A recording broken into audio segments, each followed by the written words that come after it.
Hey guys, so as promised, I'm going to review Phantasm 2. This one was released in 1988. Don Cascarelli returned as the director. Reggie Bannister also reprised his role as Reggie. Angus Scrimm reprised his role as the Tall Man. Unlike the first movie was made independently. This one actually had a big studio behind it. This one was the Universal Studios movie. This one had a bigger budget than the first movie, and it shows for that matter. So this one's set 7 years after the first movie. Mike, this time played by James LaGrosse, is in a mental institute, and he finally, the day he's released from his mental institute, he goes out to find the Tall Man. So he goes out digging up graves to find if there's any dead bodies in there, see if the Tall Man's still taking dead bodies to make them into his dwarf minions, and he's right for that matter. So him and Reggie start going on this trip. They break into a hardware store, start making customized weapons to go hunt the Tall Man.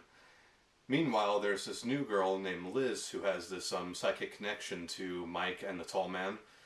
So who Mike is drawn to her.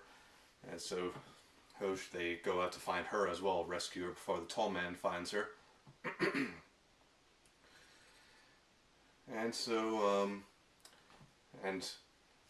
this basically leads them onto this whole I'm not really gonna say it's a road trip of any sort. I mean, so they basically travel to Oregon to rescue Liz and stop the Tall Man once and for all.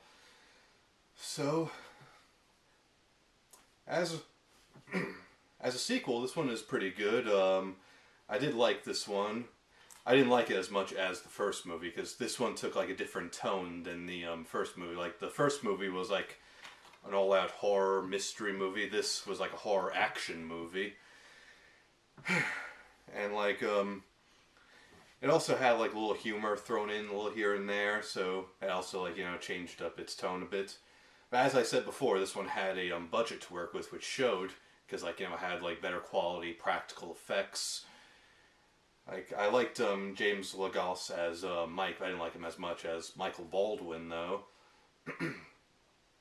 Reggie Bannister was still pretty good as Reggie. There was this really cool chainsaw fight he had with this with one of the Tall Man's slaves. He wasn't a dwarf minion. He was this guy in a gas mask, and something that I thought kind of derailed itself from the original movie was in the first movie you don't see the dwarf minions' faces. They have hoods, so you can't see their faces all. They're covered in shadows. This one you do see their faces, so kind of takes away the mystery from the first movie. But I did the gore effects in this one more though, so that's something that this has over the first movie. And it's a little faster paced than the first movie, because I did say in my review of the first movie that one was a little slower paced, but it picked up as it went on.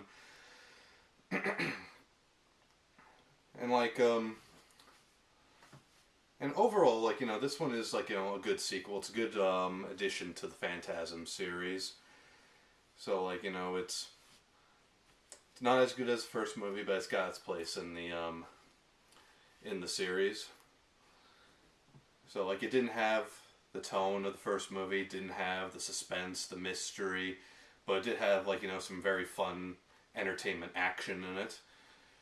And overall, I liked this movie, and this one actually got me hyped to see the third movie, which I'm going to review in my next video. So stay tuned for my review of Phantasm 3. See you next time.